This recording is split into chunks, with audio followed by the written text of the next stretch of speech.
All right, ladies and gentlemen, welcome to the world famous Jonesy and Brown show. We're not happy. We're absolutely not happy. We're kind of stressed. We have some issues, as you know. The Sixers season is over. It's been over for a couple of days now. Usually when times get like this, when you get to points like this, you have to discuss it. You have to call a family meeting. That is what we did today. We need to discuss what happened to our Philadelphia 76ers. So we called a family meeting. I'm here with my man, Mike Jones. Mike, how are you doing? That says it all. You know what? I say less. I got you. We had to also call it. We had to call the cousins in too. We had to call the extended family in. Joining us this week for the family meeting to discuss the Philadelphia 76ers are our cousins, Jovan Alford from DK Nation, and of course, my main man, Adio Royster from Liberty Ballers. Gentlemen, how are you? I'm doing good. I'm doing good. It's You're sporting the news only. now. You're Not the only DK one. Nation. Sporting news now. Sporting. Wait, say that again. Sporting News Nation now. No, it's just the sporting news now. The Just the sporting sport. news. This brother done got a new job since last time I talked to him. It's all good, brother. All good. Adio, I see you. You want to say something? He tweeted before we even started, when we said we were going to do this, when we confirmed everything. He tweets, says I'm going to. He warns us. This ain't the show for broadcast. This needs to stay on the internet. He said he's going to come in spicy. He said he's coming in hot. I'm looking at him right now. He looks like he's about to boil over. Adio, what do you got? I need to preface the audience right now. Okay, go ahead. I got home from work at 5 o'clock, knowing that I was doing this podcast. I've been holding things in for a little over a week and a half. And since I got home, I've been playing nothing but Street Fighter online. I am incredibly amped, and I am incredibly up in terms of energy level. And if I get too high, I need somebody to very quickly reel me the F back in. We will try. Well, I have a try. beer right now just to try to level my ass out. Oh boy. Before we even get into this, okay? I had a bottle of Henny White. I don't know what the hell I did with it. So hopefully this beer is enough. Oh boy. I will do my best. But we kind of collectively came to a decision that we would drink during this podcast tonight. That's just how, that's kind of the decision we kind of came up with collectively as a group. So I got my cup right here. Jonesy, I'm gonna go to you because you the man of the house. Your name is first on the title. Sixers season is over. You've had some time to think about it. We have not done a podcast since the end of this series. I start with you.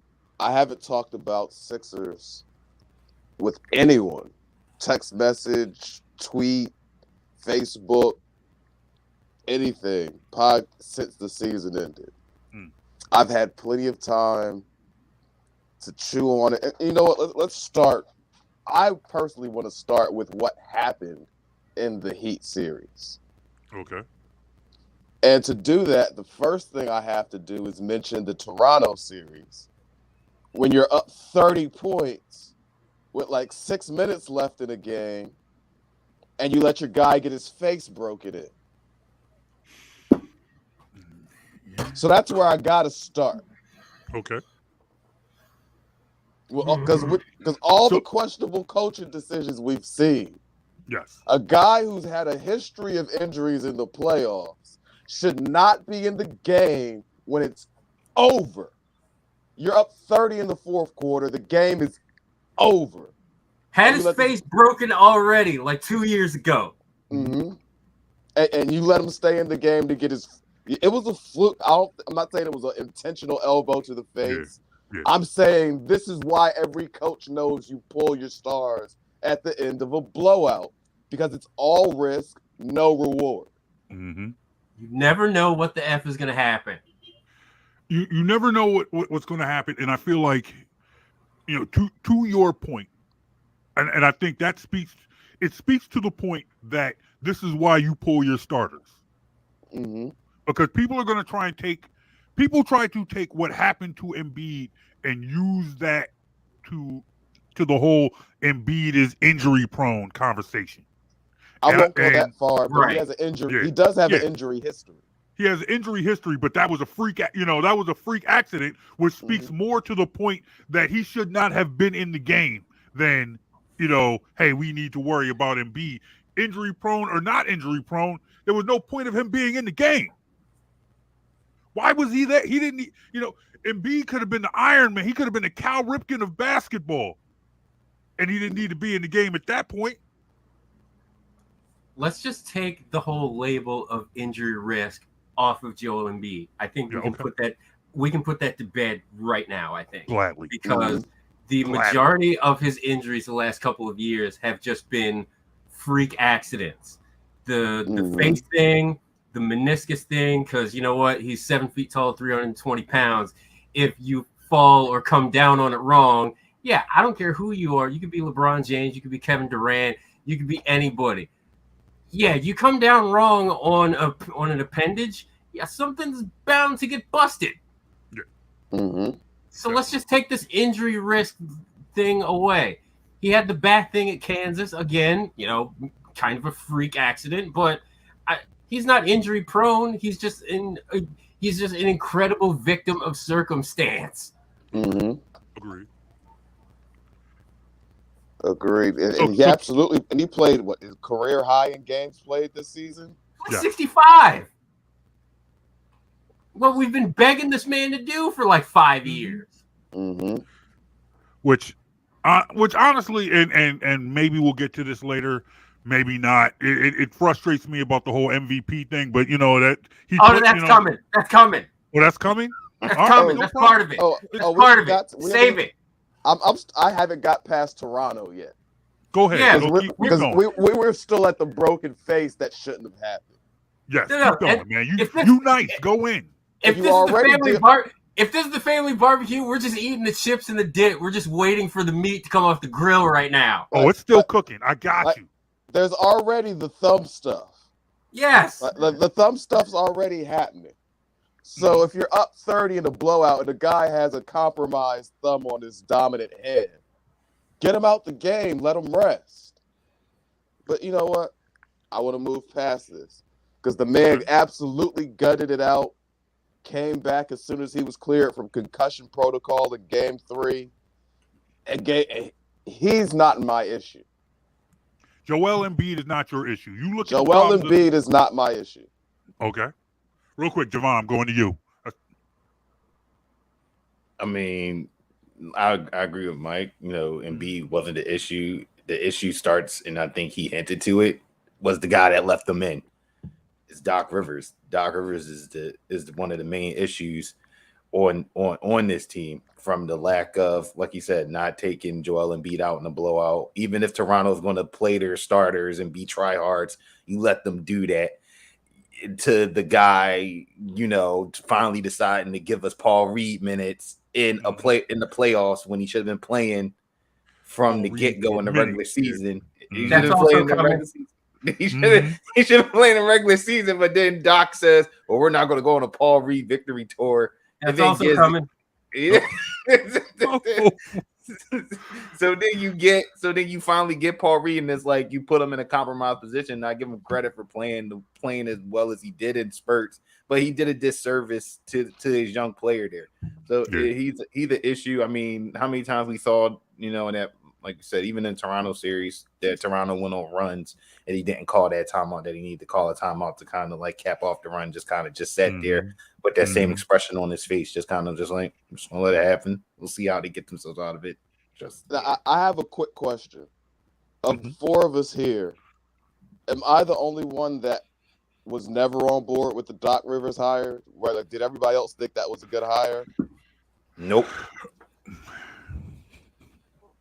I'll be the honest, man. I had my list. I had my list. I was good with it. I admit it. I'll be the one. I'll be the one to die on the sword. I'll be the one. And I, you know what?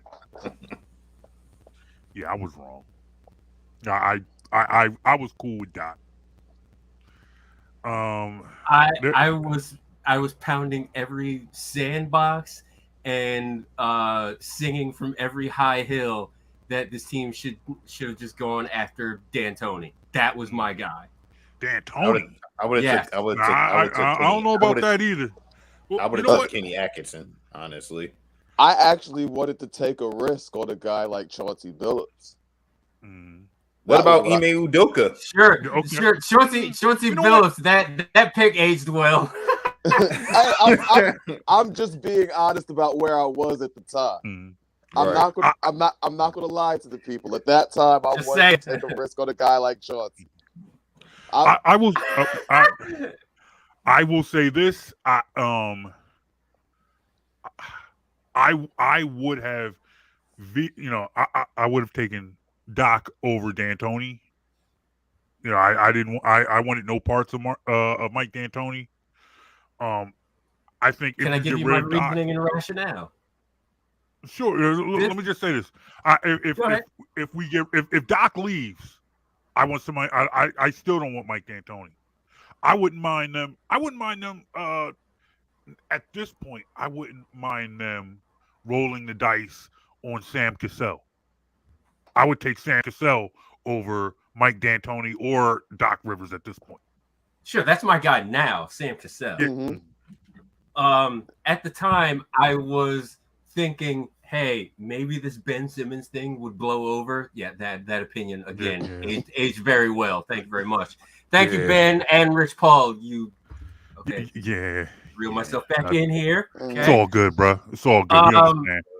So I was kind of interested to seeing what D'Antoni could do with a point guard like Simmons and the offense, and thinking again, had the Harden trade not happened, then you're looking at Simmons and Seth Curry and Danny Green, Tobias Embiid. I would have wanted to see what D'Antoni could do with a starting five like that, or a starting six even. That would have at least been interesting. Like, I know what Doc is already as a head coach. And Doc, he doesn't... Is it wrong to say that Doc doesn't do the superstar thing very well? He doesn't. Is that a fair thing to say? What do you mean by that? You say Doc doesn't do the superstar thing very well. What do you mean? I want to answer this last. So he had Paul Pierce, Kevin Garnett, and Ray Allen in Boston, right? Yes. And that worked. But why didn't it work when he had Kawhi Leonard and Paul George blowing that 3-1 lead that he did? Like, why didn't that work? Was it the fit? Was it the roster? Was it the personnel? Like, I don't know what it was. But Doc went from championship level head coach to kind of mediocre in like a few years' time. Okay. Mike. So at least D'Antoni would have been fun. Like, he would have just been running fools out the gym every night with that. Hey, that's great league pass content. I'm down for that at least. We'll see. Now, at this point, I'm gonna reiterate some thoughts I voiced at the time we hired Doc Rivers. He is the most overrated coach in the NBA. Overrated. There's Doc and I believe there's Brad Stevens. They're both on that list. Let's be clear. Doc Rivers underachieved with that Boston team he had. Oh, yeah. He had 3 Hall of Famers, and no matter what you say about Rondo, as a point guard, his IQ is as high as it gets. So Doc Rivers doesn't really have to do that much with that team. Rondo's IQ is about as high as his shooting percentages. Just saying. As a playmaker on the court, Rondo understands basketball. When you give him pieces like that, I'm not saying he's the easiest guy to work with, get along with, anything like that, but he understands the game. So Doc Rivers' job in Boston, I think if he does a good job in Boston, they probably win at least one more championship. I agree mean, with that. A team that had Dwight Howard as its best player got to the finals on their watch. Oh my God, I forgot about that. So that's Doc Rivers' history in Boston. Doc Rivers got beat by Dwight Howard, Hito Turkoglu, and whatever Jameer Nelson had left in the tank. And Rashard Lewis on steroids. Oh my God. So that was what happened then. And wasn't even Ray for Alston? No, was he on that? No, who was Ray for Alston was on that team. This is what I'm saying. Like they lost to them. So come on, man. This is Doc Rivers' history. Before he got to Philly, we're looking at the guy with the most 3-1 losses blown in NBA history as a head coach. These were all the things he brought into Philly before we've seen what we've seen with him here. We've all complained about his rotations here, his offense. We've complained about all sorts of stuff. So I feel comfortable saying that I'm uncomfortable with Doc returning as the head coach next year. I hear you. Honestly, I hear you, and I don't know how much to put into this whole Doc to the Lakers thing. I don't know. I don't know how much, and it's crazy because now it's like it's hard to tell what's real and what's not. If the Lakers want him that bad, I'll trade him to him. Yeah, no problem. Yeah, take him. Peace, Doc. Thanks for coming out. God bless you. Good night. All right, Doc. We'll have Daryl drive you to the airport like Sam did Evan Turner. Okay, exactly. Fine. Exactly. And if Daryl can't do it, I do it myself. You know, it's like, look, man, I Uber you. You know what I mean? I wouldn't even do that. Actually, I wouldn't even do that. I would give him a one-way SEPTA regional rail ticket for the airport line. Just like, here's the terminal, here's the gate.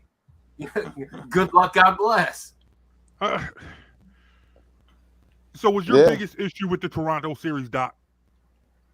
With the Toronto series? Yeah.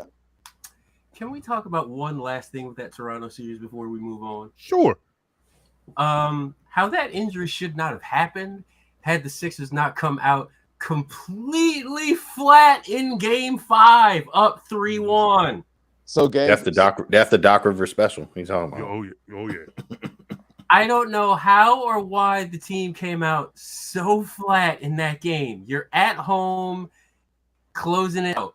Why not just step on the throat right there? Show up ready to play. We all knew. We all had this, like, you know how when you're like a little kid and you do something wrong and you come home and like you can feel your butt getting warm because you know that whooping is coming. Yes, that's the feeling that I had if Sixers Raptors went to 7. Mm-hmm. I was just like, I am not prepared for this whooping right now. I'm just not.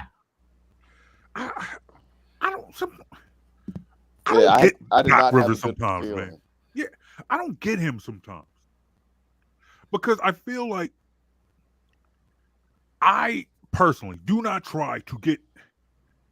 I don't try to act like I know more than NBA coaches or NBA players. I'm a guy that watches basketball, who has an opinion, who could afford a microphone and knows how to work a laptop. That's who I am. I'm good. I'm good with who I am. I'm comfortable in my own skin. But I don't understand. Still better than half the guys on Philly radio. I'll tell you that. I mean, it is. It is what it is. You know, at some points, I agree with you, and maybe one day people will recognize that too. But that's a whole nother podcast. I'm just saying, anybody and everybody is catching strays tonight. Okay, it's all good. I prefaced that from the jump. Let's have. I don't understand how you don't come out the box and blow them out and blow Toronto out in Game 5. Oh, see, it's worse than that for me. That. Because if they would have lost Game 5, because against a team that has their back against the wall and gave it their best shot, but you competed and played hard and looked like you were prepared to play. Right. I That's could not have what lived happened, with though. that. Yep. They That's not what came out happened, with though. nothing. Not a damn thing. How many and as we prepare to move on, how many times did that happen in this playoff game? They played 12 playoff games, 6 in the first round, 6 in the second round. How many times did you see that? How many times did you see a Doc Rivers coach team come out flat? I mean, look at games 1 and 2 against Miami. Look at games 1 and 2. Look at game 5. Look, Yep, game 5, 5 and 6. Yeah. Mm-hmm. They came back against and it after Almost game every game 4, they lost in the playoffs, basically. Yeah, let's use this to transition to the Miami series. Mm-hmm. They come out, they lose the first 2 games. You know, they just look like crap in Miami. With you want to say Jordan at the turnstile? God damn it! DeAndre Jordan, and Coach doubles down. Coach doubles down and says, "You know what? I'm gonna give you more DeAndre." When he said that, I tweeted this. When he said we're gonna start DeAndre, and it was either I or we. I can't remember what pronoun he used, but don't care what anybody thinks. I was just like, I tweeted this. If that's your feeling, Doc, then I'm sorry, but your job now relies on DeAndre Jordan coming out and showing out for 2 games. Because if he doesn't, I will personally run your ass out of town. JaVale McGee could have given us what absolutely. They had Willie Cauley-Stein for a hot second. Like, yo! He could have gave you better minutes. He could, because at least he would have been active, mobile. Right. Like DeAndre Jordan had about 8 inches of vertical combined like over all the times he jumped in his Sixers uniform. Ridiculous. I haven't seen that. Absolutely ridiculous. I haven't seen that much lack of lift from a professional athlete or even just a basketball player since like I was playing in South Philly with like 67-year-old dudes. Like that's what DeAndre looked like in this playoff run. The man had slower, like somebody's pop. The man has slower feet at this point in his career than George Niang. And I don't know if anybody's actually paying attention to how slow George Niang's feet are. Yeah. But if he's beating you in a foot race, you got a problem. So you have that, and this is what frustrates me about the Miami series, because you come out flat. You're starting DeAndre Jordan, and you're not quite sure what to make of the first 2 games because they don't have Embiid. Mm-hmm. They come back with Embiid, and they're like a completely different team. Right. They're at home. They even the series. You're like, okay. Because Jonesy, even you and I, we talked about before the Heat series started, and we talked about, we talked about our confidence in a healthy Philly team against a healthy Miami team. And we thought that, I liked Philly's chances. Yeah, we liked Philly's chances. Okay, you know what? You have to, all right, we got dealt a bad hand. Mm-hmm. Doc kept our star player, and he gets elbowed in the face in the very last game. We're going to have to miss him for a couple of games. Okay, it's reasonable.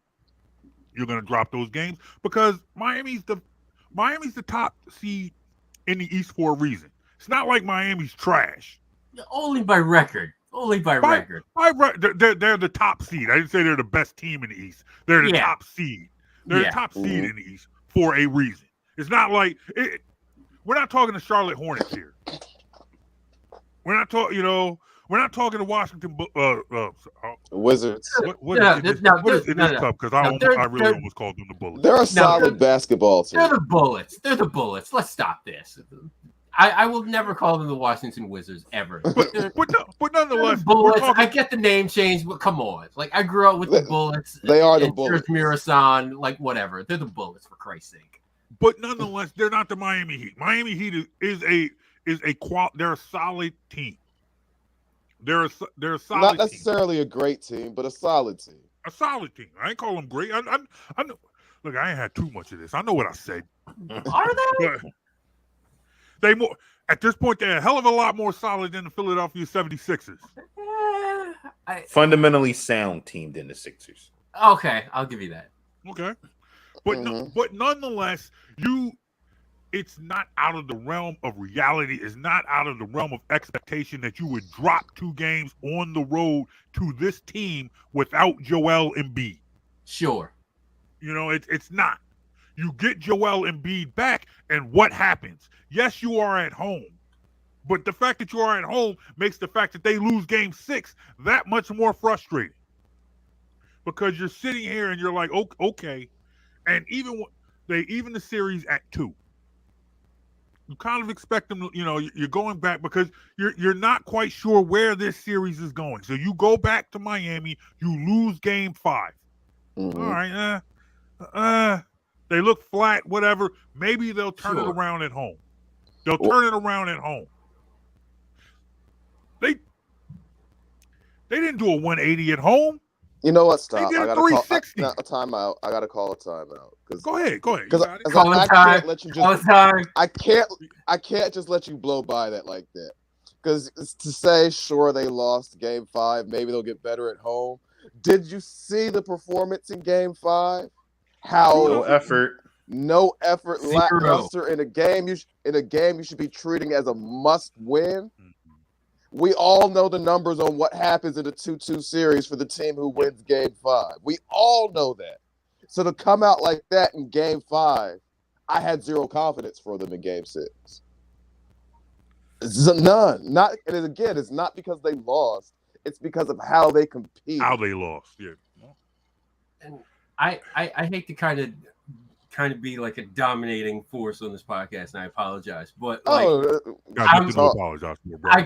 so you guys bring me on because like number one, like I'm very plugged in because of like Liberty Ballers. I'm the senior black correspondent and all like that. But we love you for that too. You also bring me on because I'm the X's and O's guy sometimes. And can I just say the most frustrating thing about games 1 and 2 in Miami, and how I was just like, okay, Miami is a serious problem, and the Sixers better clean this up. The Tyler Hero pick and rolls, screen and rolls, where he would just get wide open looks or half decent looks. Mm-hmm.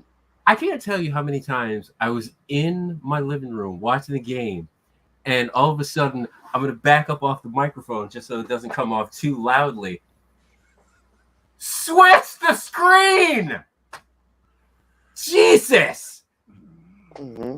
Who cares? I don't care if he's getting switched onto George Niang. Make Tyler Hero take that 1 or 2 extra dribbles to reset himself. And that's exactly what I was...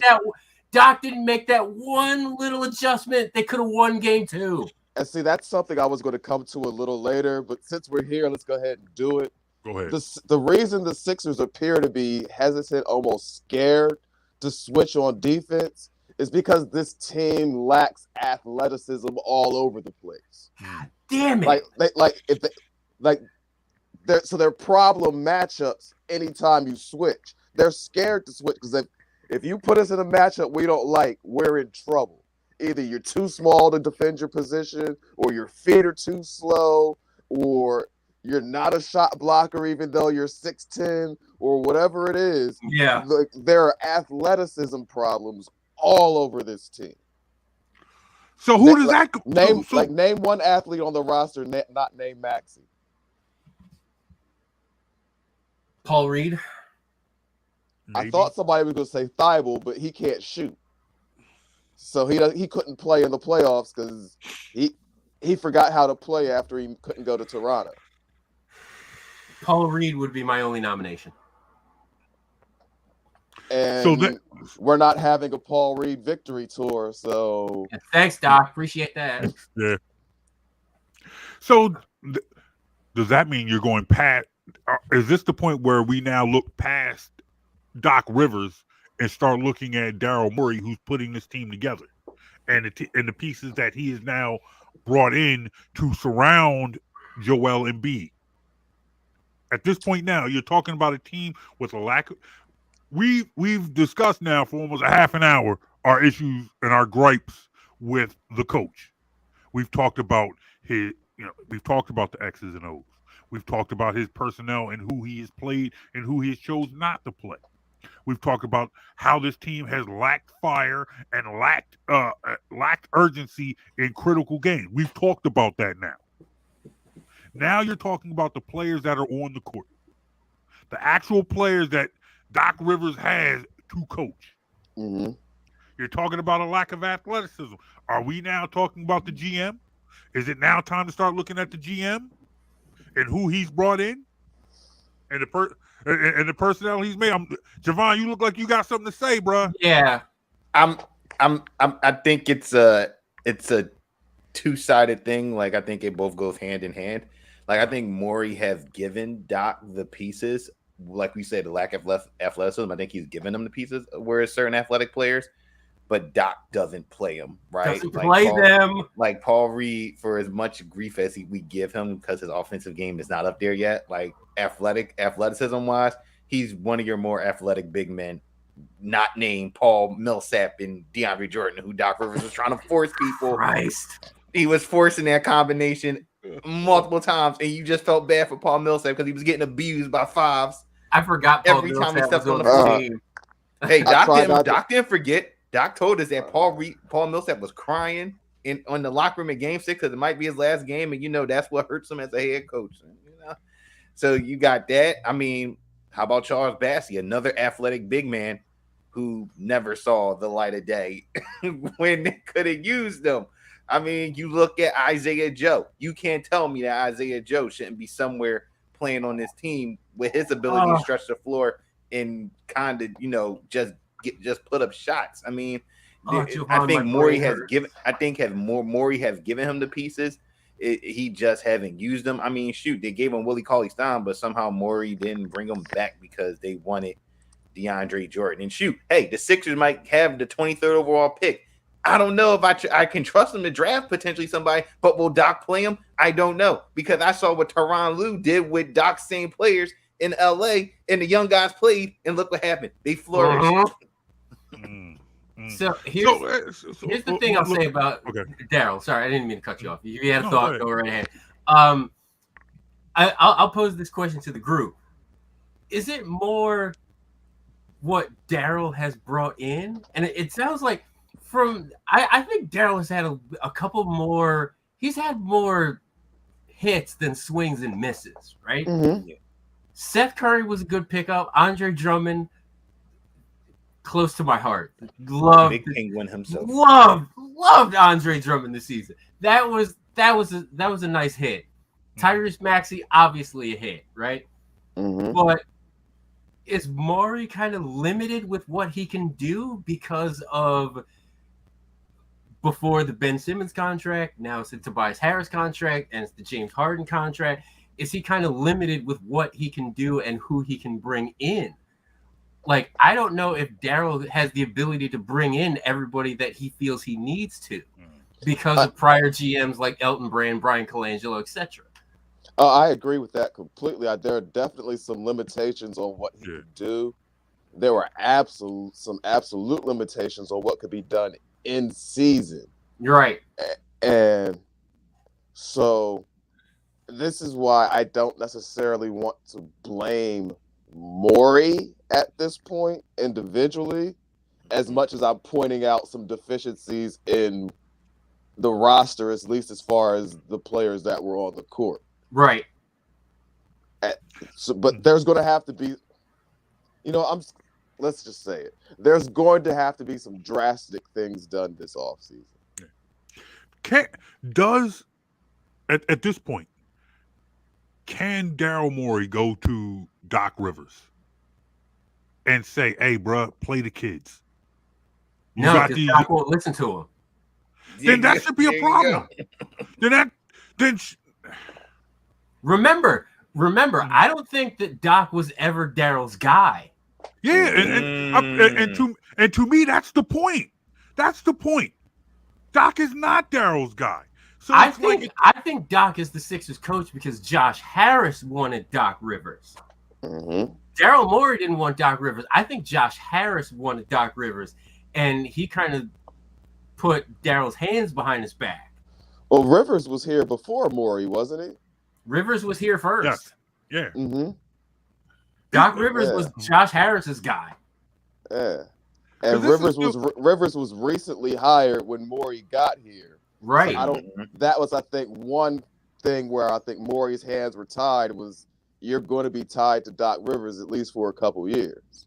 Rivers, technically, Rivers is Elton's guy. Mm-hmm. Rivers is Elton's guy, and because this is technically still more year one for Morey, right? This would be his second off season. His second off season.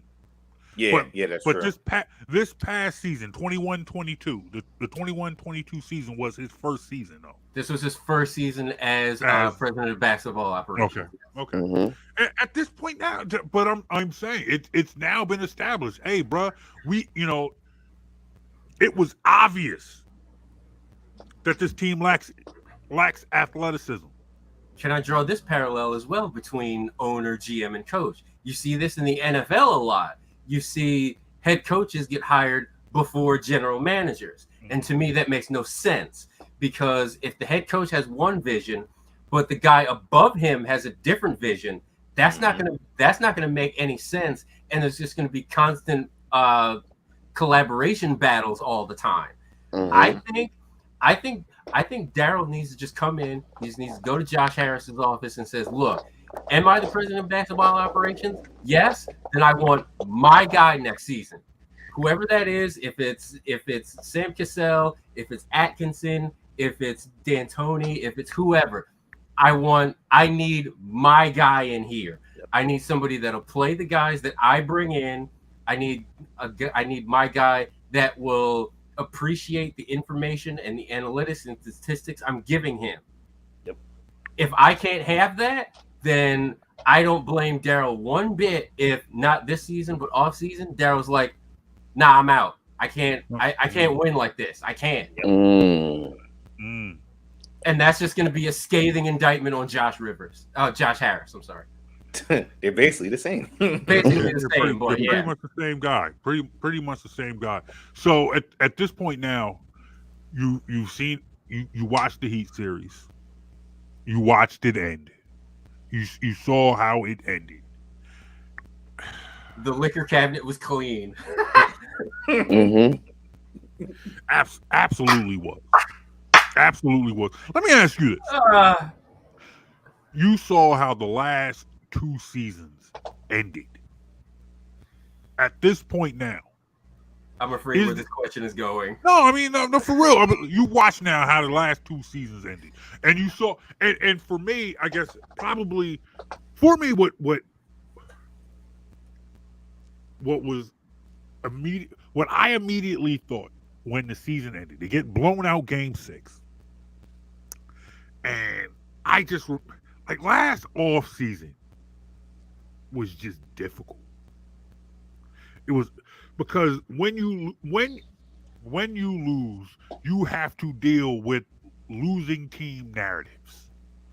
Who has to go? Who has to leave? Whose fault is it? Who needs to be fired? Who should we get? Why did we keep this guy? Why don't we get rid of this guy? Last season and all of that added to the fact that pretty much 97.8% of this fan base wanted Ben Simmons gone. I was very happy to be in that minority. But so many people wanted Ben Simmons gone, and he and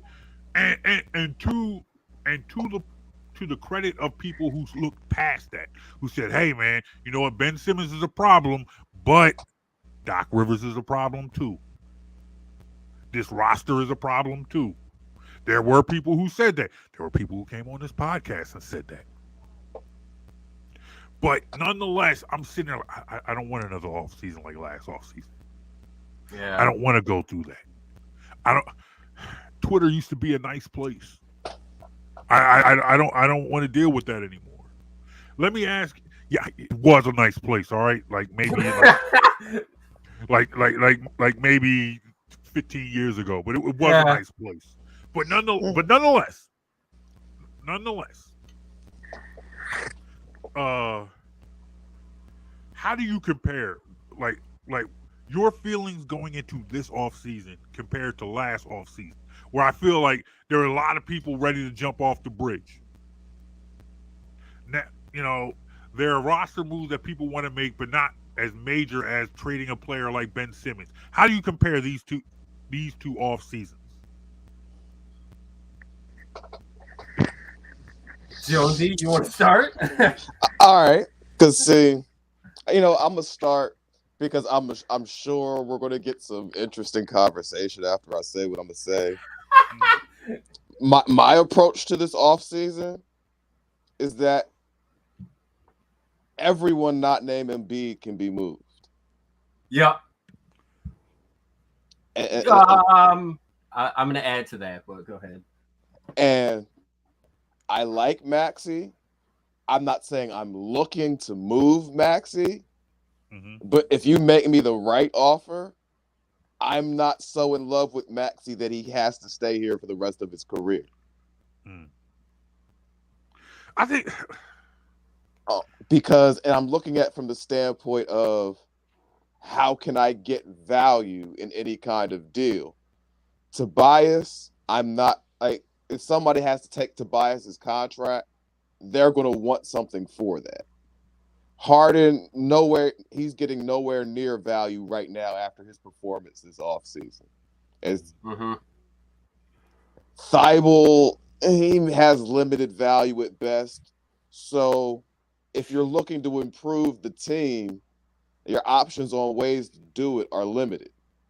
So from that standpoint, it's like, again, I'm not looking to or want to move Maxey, but he's not untouchable.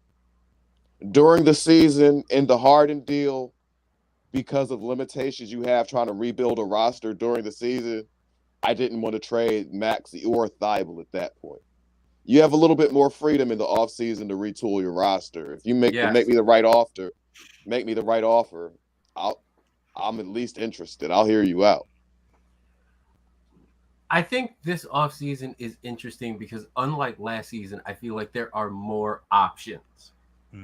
I think that Tobias is a little bit more movable after his playoff run. I think he's shown that he's still at least a top 50 player in this league. So he might be a little bit easier to move. And I like the idea of putting Maxey in a deal to get off of Tobias' contract. And the Sixers don't officially have a first round pick. But if Sam Presti, general manager of the Oklahoma City Thunder, comes calling and says, listen, we'll take Tobias off your hands. We'll take Maxey, give us the first round pick, and we'll give you 3 letters. SGA. I'm 1,000% in on that. 1,000%. And when it comes to real quick, I'll make this real quick about Harden. Harden is very movable. I could care less whether he's on this team or not next season. There are two ways that this Harden thing should play out. Should being the correct adverb. One, he takes his player option. He plays out this year. Hopefully he comes in shape, ready to work, and maybe he performs. Second thing, if the Sixers give him a long-term deal, it has to be a descending salary. Because I am not paying 37-year-old James Harden upwards of $60 million after what I just saw from the trade deadline to the end of the playoffs. I am not dishing out that kind of money. So Absolutely. if the Lakers want Harden, if the Mavericks want Harden, make me an offer. Mm-hmm. But Tobias, Maxey, and if the Sixers have their first round pick for Shai Gilgeous-Alexander, I will do that tonight. I will do that right now. I just think, Jonesy, you've made your opinions and your feelings on Maxey well known, and honestly, I'm hard pressed to dispute you on them. I don't disagree with you. You've made good points. I just think that this team absolutely does not want to trade Tyrese Maxey. Right or wrong, fair or foul. I'm not saying they shouldn't. I'm not saying they wouldn't. I don't think this team wants to trade Tyrese Maxey, because as much as we sit out here and we've talked about their lack of playing the young players, I feel like their argument will be, look at the player Tyrese Maxey has become. Look, we've played him. Look at who he is. I feel like Maxey. Can I ask a question? Wait, let me. Yes, you may. You absolutely may. Let me just finish this point, because I would love to hear your question.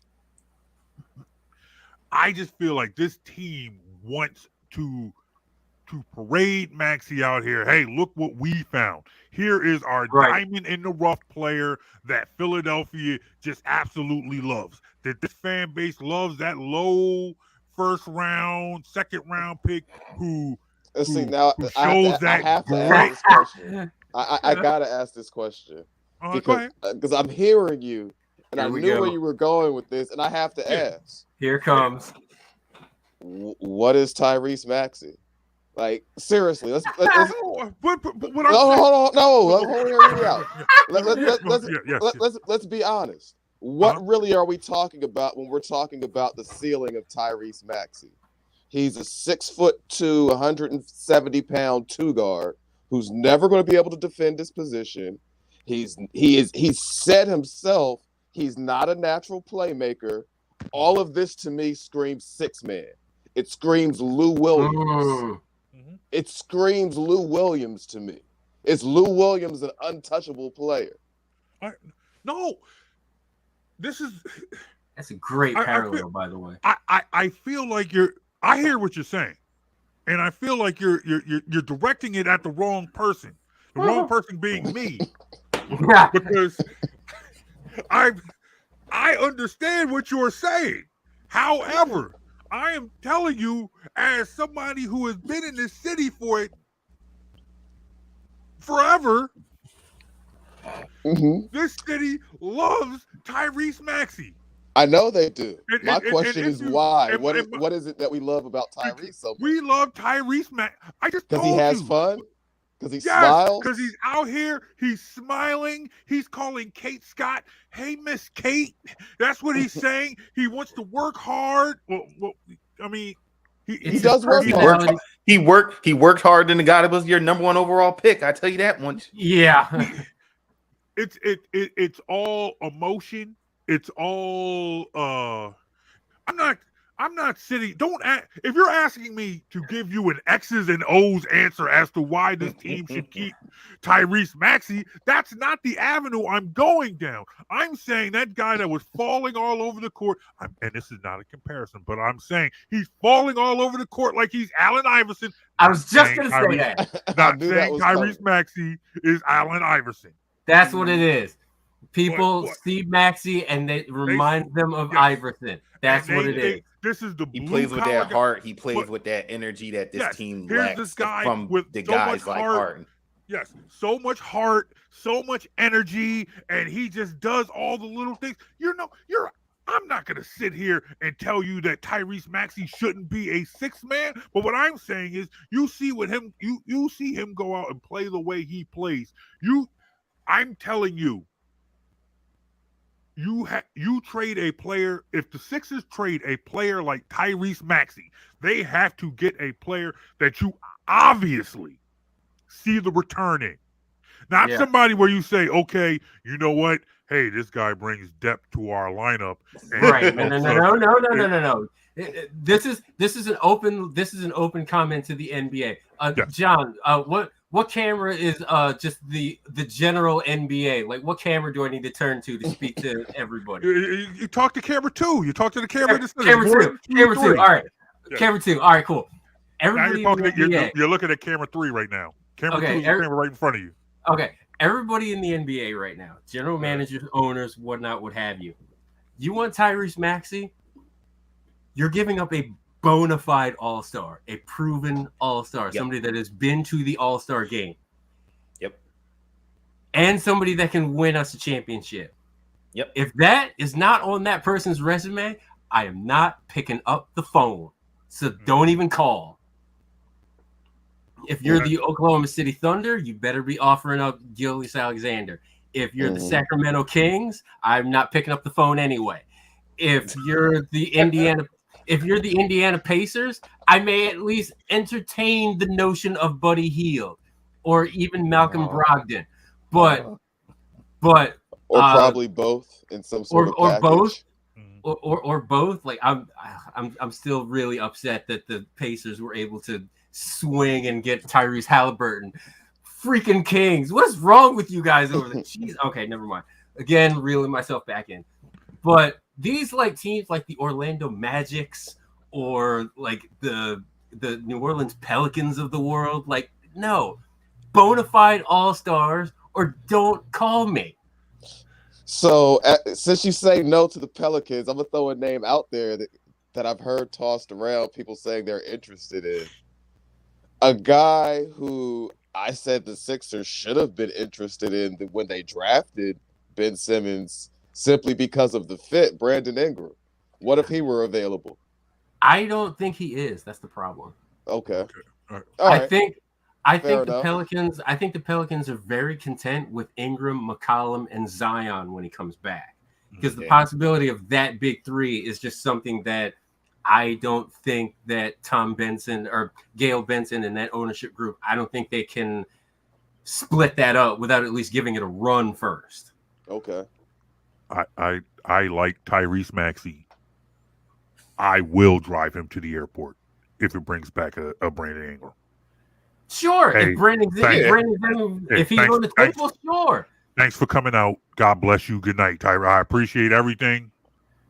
You know, your jersey will hang in. So if the Pelicans Raptors called you and said, we got Brandon Ingram available, you give me Tobias and Maxey, and we can work out a package to make the money work. Where do I sign? Yeah, you do it. Where do I sign? Is it okay if I sign it in blood? Is that okay? Is that acceptable? Okay, so, and anybody wants to know, we're not saying this is. I don't need to sign it in blood. I'll just use an ink pen. I'll just use maybe a Sharpie. You know, and nobody, like anybody that calls, just like, yeah, we'll give you a top 10 pick. No, not doing picks. No, absolutely not.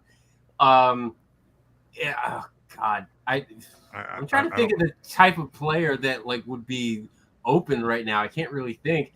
Like, I've seen people suggest Bradley Beal, but I don't want no parts of that. Honestly, you don't want parts. You don't want Bradley Beal here. Beal would be at least a better fit.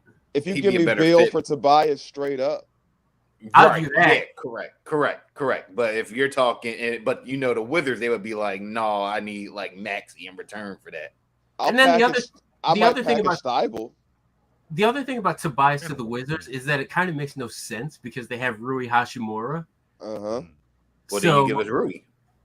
Yeah. we do or have Kuzma. Which one? Kuzma would just be hilarious. We do have a budding Japanese community in Philadelphia that would just love the opportunity to cheer for Rui Hachimura. There you go. Tobias for Brett. I would do that. I would have straight up. No problem. I would want to think. I would want to test the level of crack the Wizards would be on. They trade Bradley Beal for Tobias Harris. Okay, can we not mention DC and crack in the same sentence, John? Jesus. God. it can't be too soon. That was like 20 years ago, man. It doesn't matter. It's still ingrained in the city of Washington, and they're still not all right. over that. I want to know the level. It's low hanging fruit. That's low hanging fruit, man. You're better than that. I want to test the level of heroin, or I just want to know what drugs they're. There we go. Bottom line is Washington would be absolutely crazy to trade Bradley. I would think that Bradley Beal got his foot cut off somewhere on his way to the arena if they say, "Hey, we'll give you Beal for Tobias Harris." I mean, that would almost have to be a situation where Beal does the Harden thing and says, "I want out, and I only want to go there."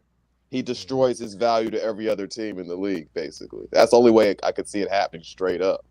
This is the problem with the limitation this offseason as far as like trade partners.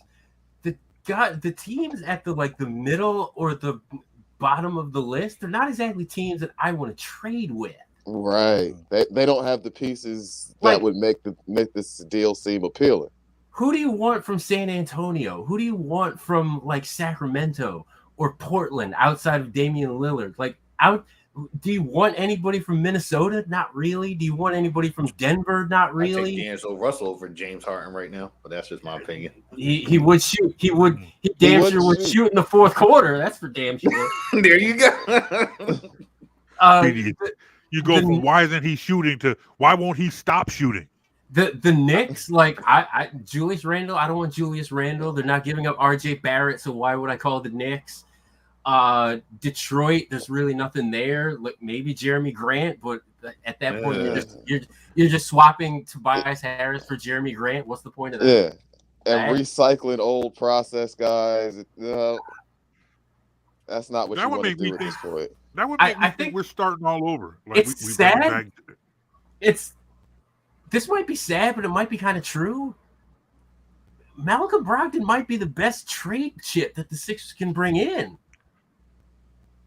Because I just can't point to any one other player that's been in at least like a one-time or two-time All-Star that would be like, yeah, we'll give up this guy. Like, I don't know if Washington's giving up on Bradley Beal. You could do Brogdon. Yeah. Like, who are you trading for from the Hawks? Like, like Kevin Huerter. Like, I don't want Kevin. I don't want Kevin Huerter and DeAndre Hunter or like whatever poo-poo player that does not include Trae Young. I don't want that. Yeah. Cleveland's not breaking what they got up. Here's a name I'll throw out there. Okay. Zach LaVine. No. Yes. Why not? Hell no. Why not? Why not? Why are you? Do I need to repeat myself again on this podcast? Yes. I don't believe in the player that had an increase in all offensive numbers across the board for 1 year. I don't believe in that. And I don't think Zach had a pretty hot season this season. All the talk is about DeMar DeRozan. I didn't hear too much about Zach LaVine. I am not sold on Zach LaVine. If your number one guy is Zach LaVine, you saw what that allowed Chicago to do. Get blown out by the Milwaukee Bucks in 5 games. Mm-hmm. No parts of Zach LaVine. No, thank you. Even if it meant getting rid of, you would keep Tobias Harris over Zach LaVine. Because LeVar has said he wants out of Chicago, so we got to listen to LeVar. LeVar says a lot of things that I take with the most giant grains of salt ever. Oh man! So at this, the amount of salt I have to take when LeVar Ball says anything is equivalent to the amount of sodium in your typical 50-cent package of oodles and noodles. It's not healthy. That's fair. Man, we haven't roasted LeVar Ball on this show in a long time, man. We that goes back to the best in the world days with me and Jovan. I haven't roasted LeVar Ball on this show in a long time. I don't have the energy. I don't have it in me right He got multiple sit your ass down awards. Yes, he did. That he might be like next to the former president. He might have gotten the most out of all of them. Yeah.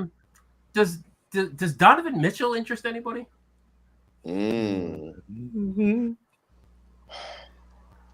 if it's Mitchell for Harden, for example.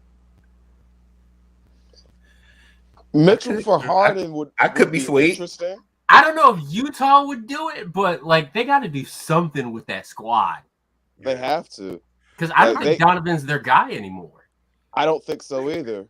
Yeah. The thing is, I think part of the reason why Donovan's not their guy is in important games. If you watch Donovan play, he might have a lot of points, but a lot of it's him playing hero ball rather than him playing good ball. Right. Volume score. Mm-hmm. He's less explosive than he was 2 years ago. Mm-hmm. And he's a volume shooter to get his points. A couple years ago when he was literally carrying the Utah Jazz in that series against Houston. Jesus. I just can't. I can't see Utah. If they're in a position where it's like, okay, you now have to decide between Mitchell and Gobert. Choosing Gobert. That makes no sense. No, Yeah. no. You know, it's like, how do you sell that to your fan base?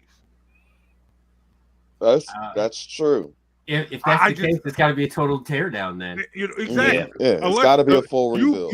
You have to be saying to your, and it's like, at this point, because I feel like the NBA doesn't want another process. We know this. What do you mean? It's happening right now. I was about to say the same thing. Oklahoma City. Yeah, that's what I'm saying. It happened in Philly. That it happened in Philly. That's why they don't want to give Embiid the MVP. They see what's happening in Oklahoma City. I'm sorry. I just Gobert. looked up Rudy Gobert's contract. I'm sorry. I didn't know this. I didn't know this. He's on the third year of a $205 million. The Jazz gave him $205 million. Oh, yeah. He's a max guy. Oh my God, Utah! What are you doing? He's a max guy. They do that because they know nobody going to sign there in free agency. You gave Rudy Gobert. You gave Hassan Whiteside 2.0 $205 million. Yes. Whoa, you got Hassan Whiteside 2.0. What are you doing, Utah? Utah gave the man who gave the entire NBA COVID $205 million. What the hell? In that one press conference when he coughed and touched on everybody's microphone, it started the whole thing. Oh my God, that's high comedy. I didn't know that contract was so abysmal. You can't keep that contract on your roster and get rid of Donovan Mitchell. No, that is Westbrook levels of bad. Oh, nobody's got a Westbrook level bad contract except John Wall. Yeah. Those are two of the three highest paid players in the league next year. And the funny thing is, I'm not totally against Harden for Wall, which is the funny effing thing right now. Harden's up there too. Yeah, Harden, Westbrook, Wall are three of the four highest paid players next year. I'm trying to remember who was the fourth. It was somebody who almost Steph. Steph makes sense a little bit. Yeah. Congratulations to the Utah Jazz for having the most immovable contract in the entire NBA right now. No, I just feel like Utah, like trading Mitchell for a team like Utah. That's literally them waving the white flag, saying, "Hey, you know what? We are now entering the process. We are following Philadelphia and Detroit and OKC, and we are now in the process." And what Orlando should do. Yeah, Orlando too. But I NBA's not going to do well. I should say the NBA is not going to do that, but I just feel like I can't see Utah doing that. All right, so let's talk about more possible, plausible things this offseason, right? I floated a couple of names on one of my last podcasts as far as like potential targets for this team, and like the main thing was just like, all right, how do we get some depth? And the first couple of names I'm going to throw out here, like they have bird rights with their current teams, which means that for those of you that don't know Salary Cap 101, these are players who the teams that they're on now can offer them the most money. And it's probably going to be. Hold on. Who has the ice cream man going through their neighborhood right now? That's me. That's me. I'm sorry. I have the window open because it's not exactly chill in here right now. Ice cream man is going through your neighborhood right now. Yes, man. Ice cream man got to eat too. It may we may not be able to get these guys for like MLE, which is probably what you're kind of looking for. But like, I'm gonna throw some names out here. Gary Harris. If he wants to leave Orlando. If Gary Harris comes in on an MLE, I would take that. Yeah, I would take that. Yeah. Okay. Jeremy Lamb. I'd be interested. Yeah, I kick the tires. How about this for a name? Also has bird rights from Atlanta, I think, but I don't know if they're going to give him money. Lou Williams. Nah. Too old? Yeah. It's too old. I want somebody younger and more athletic, capable of playing D. If I didn't have Maxey, I might be tempted to put a guy like Lou Williams in that 6-man scorer role. But I don't want him and Maxey on the same team. Yeah, he's like a player like that. That's not the kind of guy I want taking minutes. It's like we've now talked about wanting Doc to play more of the younger guys. Yeah. Okay.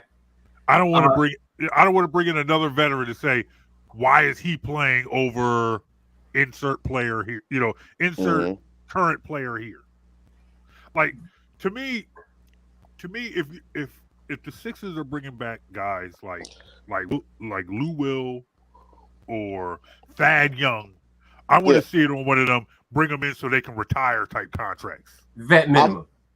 Yeah, I'm not really looking for anybody over 32 on that downward slope of their career where they're losing athleticism and can't defend. All right. This next group of guys, clean UFAs. You can just sign them. Okay. Let's just gloss over this really quickly because I feel like it's an instant no from everybody. But Dennis Schroeder. No.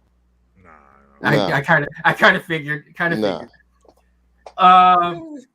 I look at Dennis Schroeder like hold on. Jovan's doing the and maybe. No. I look at Dennis Schroeder. I look. He can score. That's all I care about. I was a poor man's Pat Bev. I will pay Dennis Schroeder myself to play somewhere else. Damn, Jesus. Schroeder is a poor man's Pat Beverly, and I don't want Pat Beverly. That's disrespect to Pat Beverly. Yeah, I don't care. He said I don't care. Otto Porter Jr. I'd be interested. Yeah, okay, yeah. I'd be interested in. Not opposed. He could play a bench role. Here's the name that I found interesting because I didn't know he was going to be a UFA. Malik Monk. Yeah. I'd be 1,000% in on that.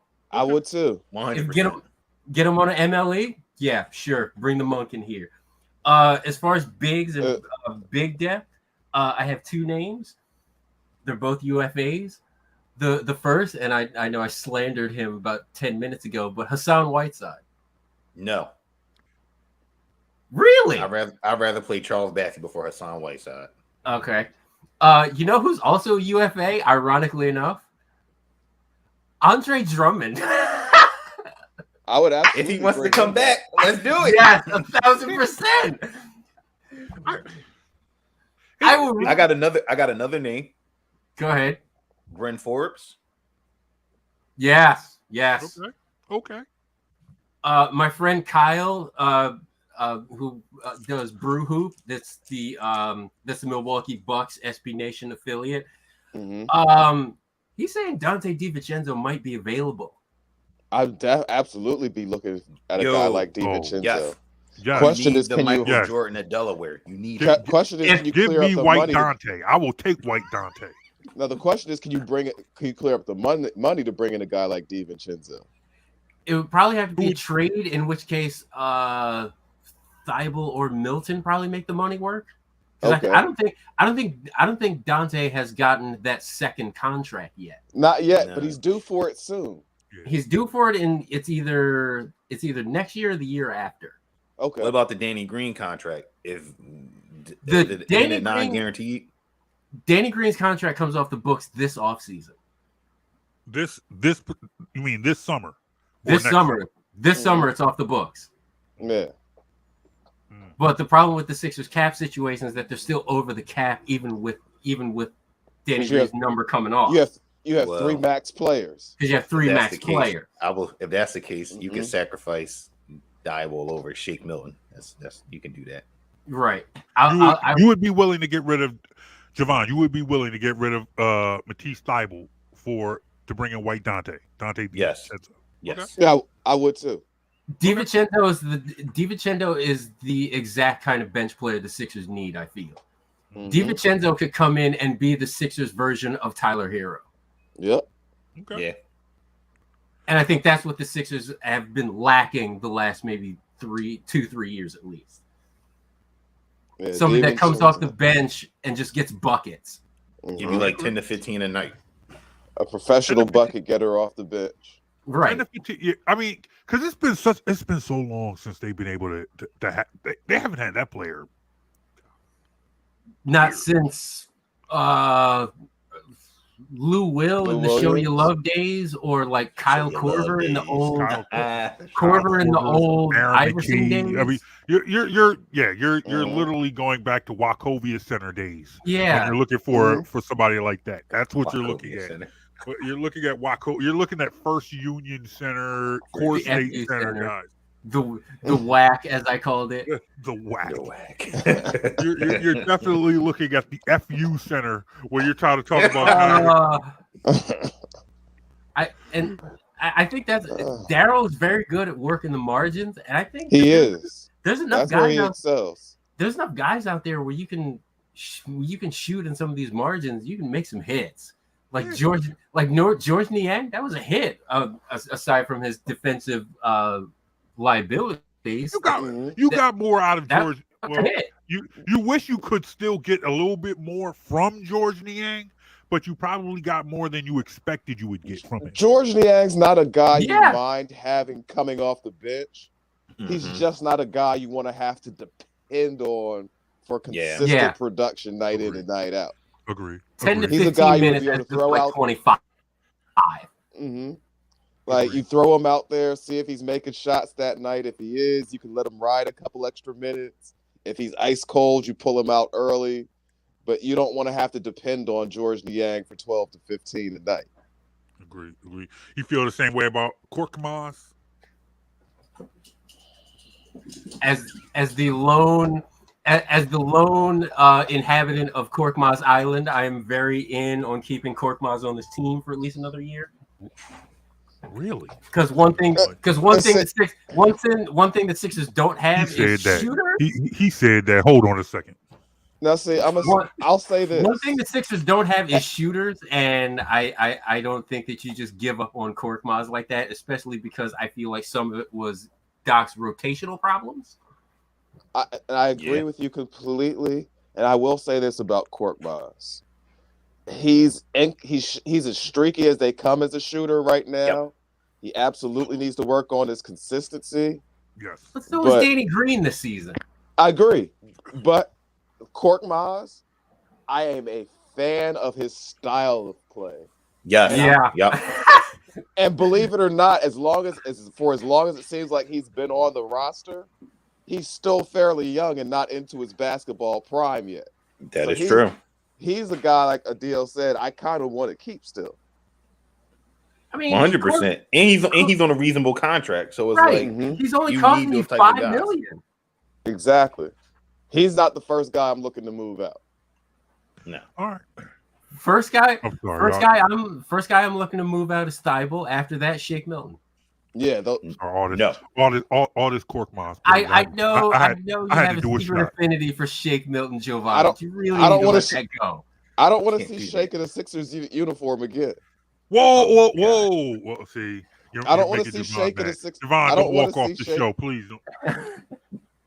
What does Shake Milton gave you more than James Harden in the last game? Ain't that something? He really did. That was so sad situation. I have no problem. Day, man. I have no problem if Milton Shake brings Jovan to the yard, but at some point, dude, you just gotta go home. At some point, you just gotta say barbecue's over. I gotta go home, man. I'm tired. I can't. I'll never forget the 39-point game against the Clippers. He gave him everything that night. Thank you, He really Shake. did. It's been Even fun. Doc was perplexed. He couldn't believe what was happening. But mean, if somebody Shake comes is in, it's just Jovan's like guy. if somebody comes in, it's just like, yeah, we'll give you player X who's going to make an immediate impact. We want Shake Milton back. Yeah, sorry, Shake, you got to go, homie. All right. So how do you include? Because here's the thing. I'm intrigued by this whole notion of bringing in White Dante DiVincenzo. Here we go. I knew I would get you on that one. I'm going to be honest. I hadn't thought of that. The Michael Jordan of Delaware. I didn't think about bringing in White. Hold on, the Michael Jordan of Delaware is a Lena That's what they called Deladon. him. That's what they called him. No lie. The Michael Jordan of Delaware is Elena Deladon. Get it right. I'm just telling you what they said. Jesus. Fair enough. But nonetheless, I love Elena Deladon. I don't call him the Michael Jordan of Delaware. I call him White Dante because he's the only white guy I've ever met named I've ever seen called Dante. But nonetheless, it's true. never see the dude a white dude named Dante ever. But nonetheless, I had not thought of this before, and I'm intrigued. Yeah, he was on my list too. DiVincenzo was on my list. So I'm like, okay, who could we get? I understand that the numbers might not match up. Who could we get? Who could we feasibly get rid of to bring in White Dante? Shake Milton has to go. Yeah, likely. I'm gonna hit Shake. I'm gonna hit Shake Milton with the Sammy Sosa. Shake season will live in Sacramento. We will be there. Exactly. Jovan will move to Sacramento. Potentially, you never know. Hey man, if the money's right, whatever. But nonetheless, like how do you make that happen? Well, I am checking because I need to make sure that I am not screwing this up in any way. Yeah, exactly. You know what? You'll be banned from the show. You get me all excited, because it's all facts. So it's a 4-year, $13 million deal that he's on right now, and I think he's only in year 2. Oh boy. Okay. He's got his qualifying offer this offseason is $6 million. So assuming the Kings don't give him an extended / inflated contract, if they just give him a qualifying offer, all you got to do is move $6 million. You can do that with Thibault and Milton right now. Yep, I just did that trade. It does work. So wait. You did put him on the bus. Thibault and Milton. Yeah, you can make the money work. The money you can make work with those two. Yeah. Put him on the bus. Here's the rationale, because you're losing an all NBA second team defender, sure. Yes. But the Sixers lack depth. They don't need guys that can play defense. They need guys that can they don't need guys that can stop the other team from putting balls in the bucket. They need to score points. They have no depth past their starting 5 to put up points. And I think they can find that replacement for Thibault at number 23 if they keep him. Him pick. That's guys like that are laying around in the late first round. Thibault is, for as much as we love his energy and defensive ability, he's a one-dimensional player. Yeah. Those are the guys you find in the late first and second round. Guys who could play one end of the court. That's what's there then. And quite frankly, you move a player like Thibault, you move a player like Shake Milton out to Sacramento. If Thibault were to put it together and develop some sort of offensive game, you're only seeing him twice a season. So you know what? You don't care. You know what the Sixers need? The Sixers need to draft a guy like Mikal Bridges. Yeah. So you done just said that. You know what? Let me pour another one of these. I mean, think about how perfect a fit a guy like that would be with Embiid. That's like, the problem. It was too perfect. Plays defense, can make the open shot, plays hard, but doesn't need the ball. High IQ guy. Tell you, it's those Villanova guys. And nothing really ever came of Zaire Smith. So I'm just like, all right, so Is Zaire Smith even still in the league? I don't think so. I don't think so. Apparently, he's not, but I think I saw somewhere he's going to play in the summer league. I think, not exactly sure. Who's summer league? NBA summer league. No. For whose team? He's just gonna play. We don't know yet. He's gonna find. He's gonna find. He's gonna find 5 guys and say, "Hey, man, I got next." Nah. He's gonna have 5 guys hang out under somebody's basket. Just be like, "Hey, man, listen. He can't help where he got drafted and traded to. That poor kid was set up for failure. It's gonna be Zaire Smith and Willie Cauley-Stein. That's what it's gonna be. That's 2 of his 5 squad right there. I mean, it could be like the Blazers' summer league squad last year with Moutier and Kenneth Reed. Now, man, I will say this. Why did Robert Covington have to have such a good second half of the season with the Clippers? Because I would love to get Rocco back in here, but there's no way that's happening now. Rocco there's would some be a Sixers nice fans that don't want that to happen again. Damn it! Rocco would actually be a decent guy to have around. Yeah.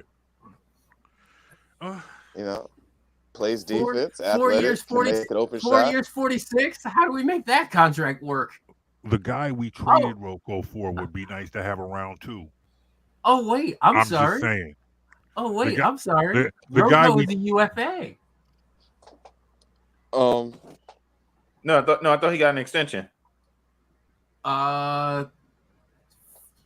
I'm not seeing it. I'm looking on Spot Track right now, and it says 2022 UFA. Oh, okay. Let me see. Okay. Yeah. I know there's no way in hell the Sixers are going to be able to get him on the MLE, but damn, that would be nice. Let me see. I swear he just got signed. Yeah, he got signed to a 2-year, $24 million extension. Yeah, I'm seeing that too. Darn you, Google. Damn you! Hey, damn you! Fact checking. Clippers know what they're doing without Doc Rivers. Ironic, isn't it? Paul George and Kawhi Leonard and Robert Covington. Jesus. That's a big 3 right there. Are you saying that's their big 3? Paul George, Kawhi, and Robert Covington. Don't forget they got Norman Powell too. Yeah. The Clippers need a real point guard though. This giant eye roll at the mention of Norman Powell. This giant eye roll.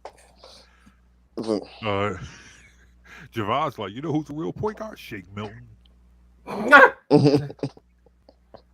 I mean, listen, would you take Shake Milton or Bobby Shmurda, aka Reggie Jackson? Pick your Reggie Jackson. Reggie Jackson. I know. I'm just saying. I mean, there aren't many point guards in the league. I would take Shake Milton over. Let's just be clear about that. One last thing about this offseason, right? Okay. You hear Doc and Joel saying, "Oh, we need toughness, we need this, we need that." I tweeted this. I tweeted this. I tweeted this. I want to make sure that you gentlemen are all on board with this. Okay. Yes, maybe the Sixers need a little toughness, but that should not be the number one metric to which we sign guys. Because Philly. I thought he was gonna say a Morris twin. I was about to say no. No. Well, here's the thing. I looked on basketball.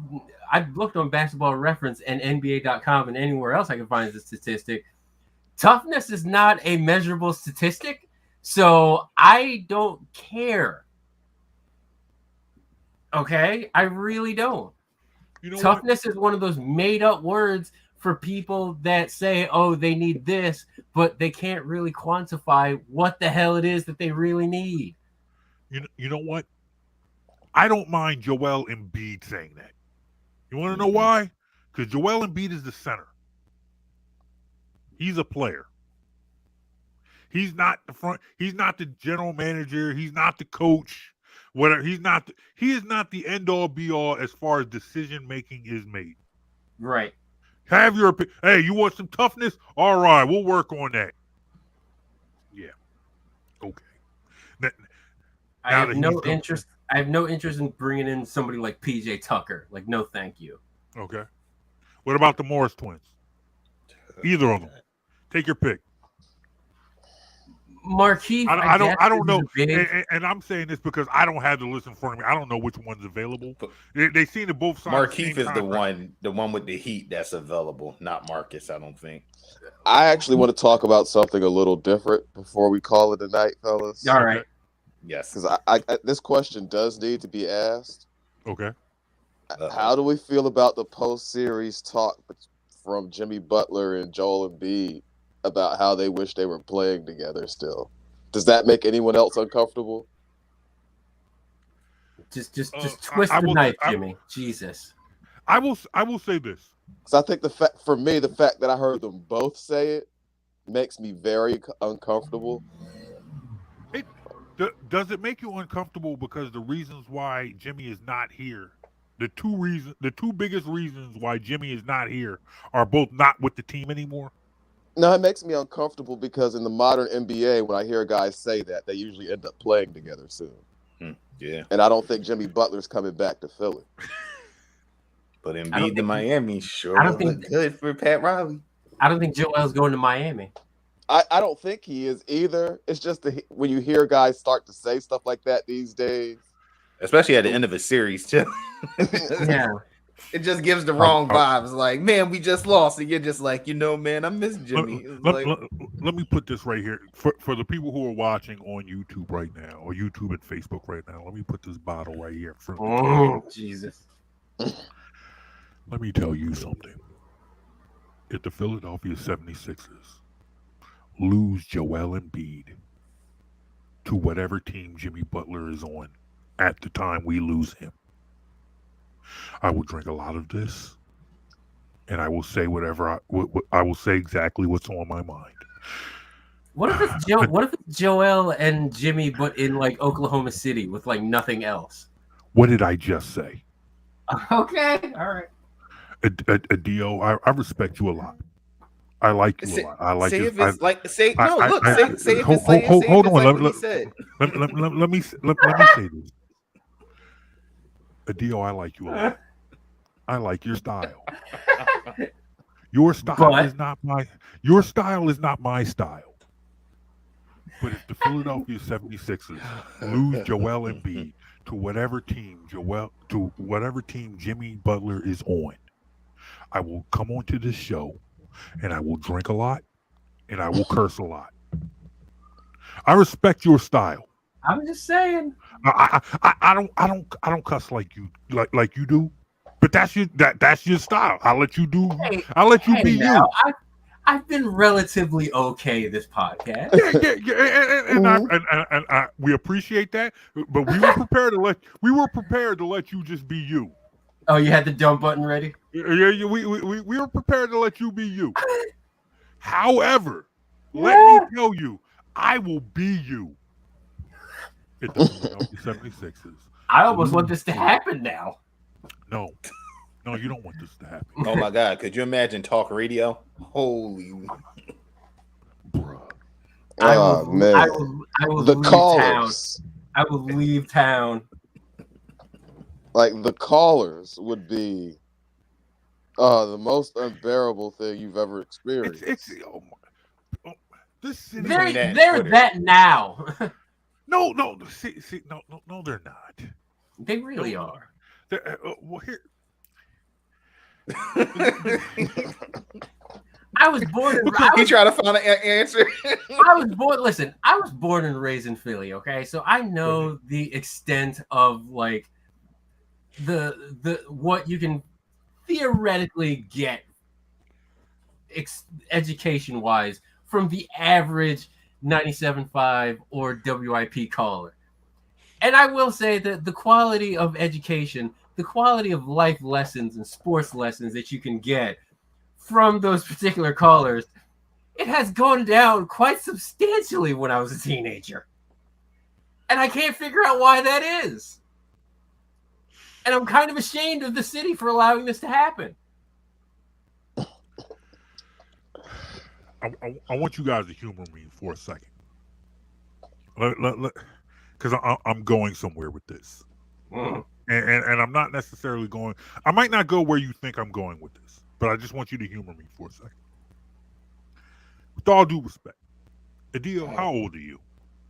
41. 41. So you're not that. You're not much younger than me.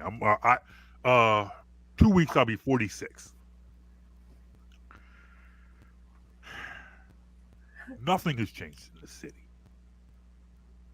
This is a city built on narratives. That's it. That's how it. That is what sports radio and sports talk in this city has always been. Narrative and negativity. Narratives and negativity. And that is why I'm a podcaster. Exactly. Exactly. And no disrespect to Joe from South Philly, but I could care less about what you have to say about the team that you allegedly support with all of your hopes and dreams. I have always said with the Philadelphia 70, I've always said about the Philadelphia sports fan and the Philadelphia 76ers that the Philadelphia sports fan believes that no matter what, if a team does not win the championship that season, there's going to be an outpouring of fans who believe that they should tear it down and start all over. No matter what, whether it's the Eagles, whether it's the Phillies, whether it's the Flyers, whether it's the Sixers. I feel like the Sixers in recent years were the closest team to say, you know what? That's what we are going to do. We are going to tear it all down and we are going to start over from the very beginning. And the fans embraced it, but the national media did not. Fans embrace. There are some fans who did, and there are some there are fans who did, and there are media people in this city. And because we're a podcast and we're a small podcast, I'll put them out there. Marcus Hayes, Don't get me started on Marcus Hayes. But like I said, I'm going somewhere with this. Who want to say who want to criticize whatever. Who want to act like this hasn't been the narrative no matter what. Hold on. I need camera 2 again. Oh, hold on.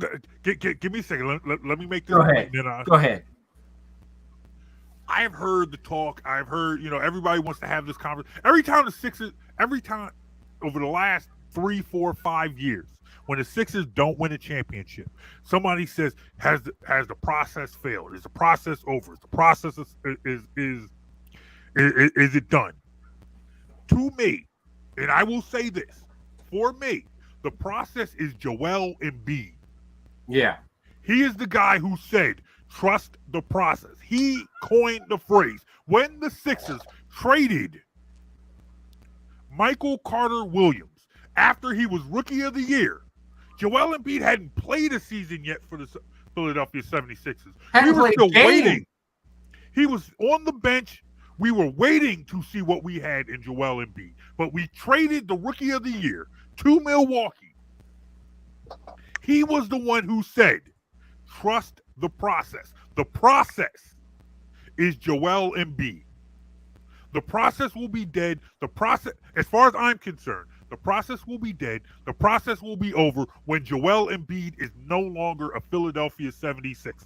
Facts. That is for me, that is the process.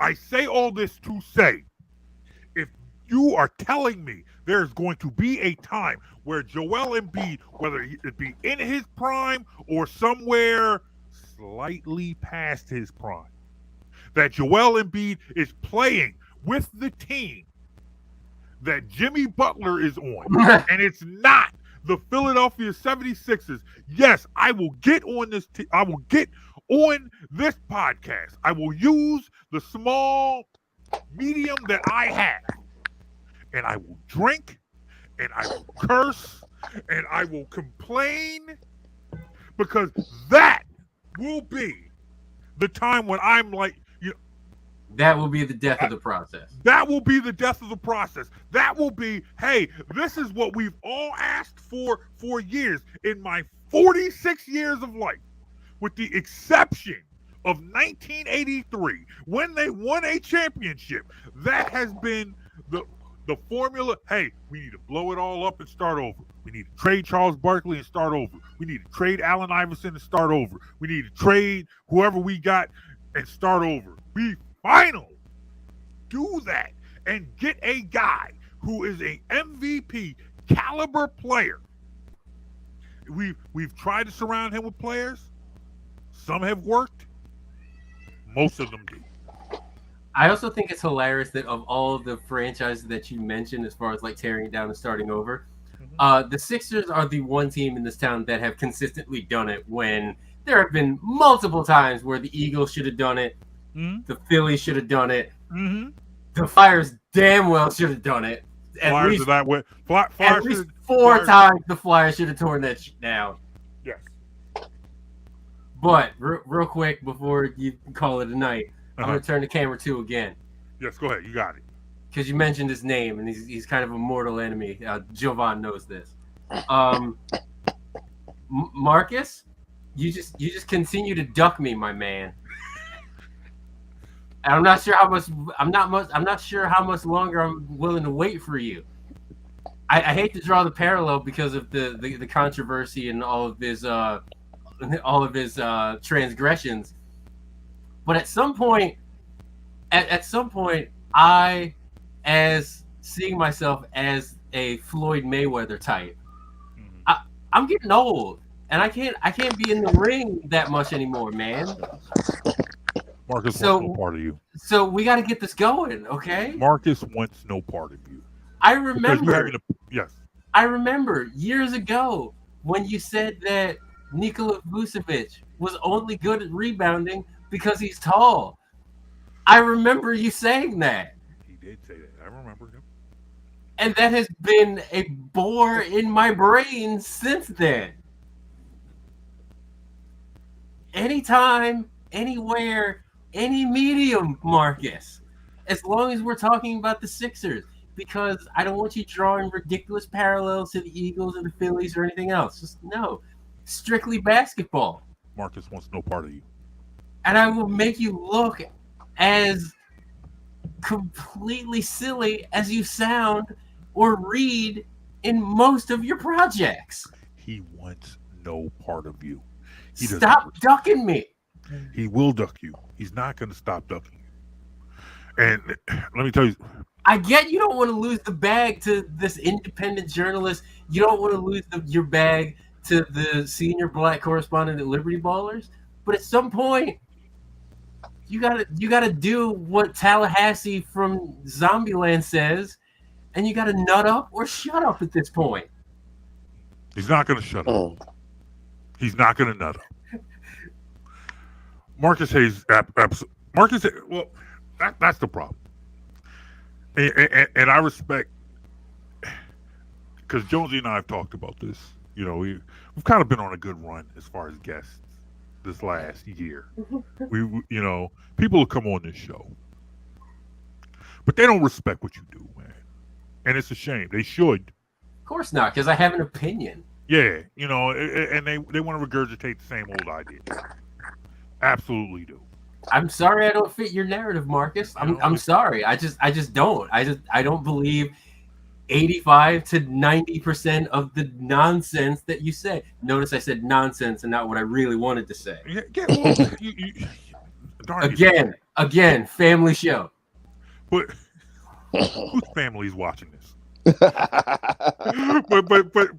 but nonetheless, and I will say this in regards to time, because I feel like, to me, the opposite of what the essence of what the process was, which was finding generational talent and building around that talent, and not just throwing money at whoever the top name is. Don't taking players, signing them at whatever giving max contracts to guys like Tobias. I feel like, to me, Marcus Hayes can criticize the process all he wants, because to me, Marcus Hayes is screaming and cheering for deals like giving Tobias Harris all that money. That's who he wants. It's like you ask a guy like Marcus. I would think he would want. Hey, let's Hey, I saw what James Harden gave you this season, especially in crunch time, especially down the stretch. Hey, we need to stay competitive, so let's just give James Harden the max now. Fire Marcus Hayes then. Because I feel like that's the opposite of what the process was.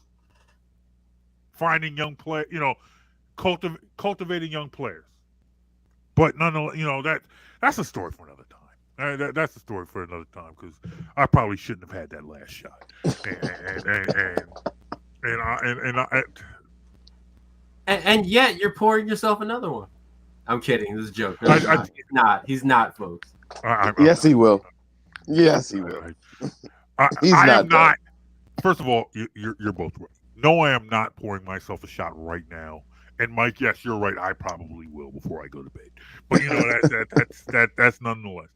All respect to Jovan Alford, who drank water for this whole show. You were the man. Keeping it clean. Hats off to my man, Jovan Alford. Adio Roysters, the senior black correspondent for Liberty Ballers. Thank you, my friend. Always a pleasure. Mike Jones, what's that in your hand, bro?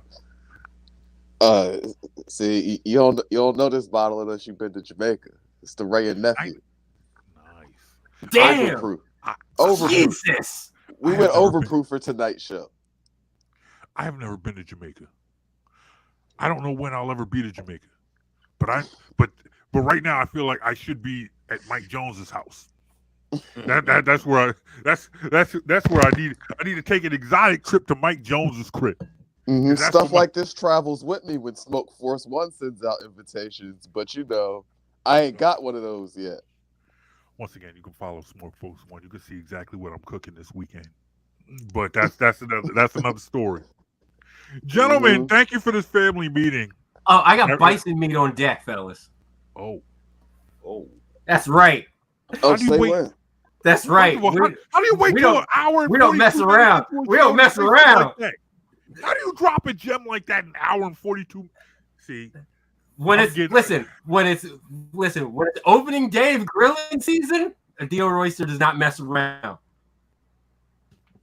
I hear you. You know what? I'm not going down this road with you, bro. Not at this point. Not at this point. Once again, Jovan you have my Twitter. You have my Twitter. It's fine. Jovan Alford for Sporting News. Thank you. Adio Royster, Liberty Ballers. Thank you, my friend. Appreciate that. Once again, make sure you check both of those guys out. Tell us what you think of this podcast. Tell us what you think of these Sixers. Tell us what you think. Hit us up. Facebook, Instagram, Twitter at BITW Sports. Make sure you hit us up. Facebook, Instagram, Twitter at Jonesy and Brown. 3 words. All put together. Jonesy and Brown. We'll talk. So no ampersand? No, nothing like that. No underscores, no, nothing. Jonesy and Brown. So A-N-D, okay. A-N-D, Jonesy and Brown. 3 words all put together. That's how we do it. You put that in your Twitter, your Facebook, or your Instagram, you'll find your Philly favorite sports bulls. That's us. All right, ladies and gentlemen, this has been the Jonesy and Brown podcast. We thank you. We'll check you out next time. Peace, y'all. Happy Memorial Day weekend. We out. Peace.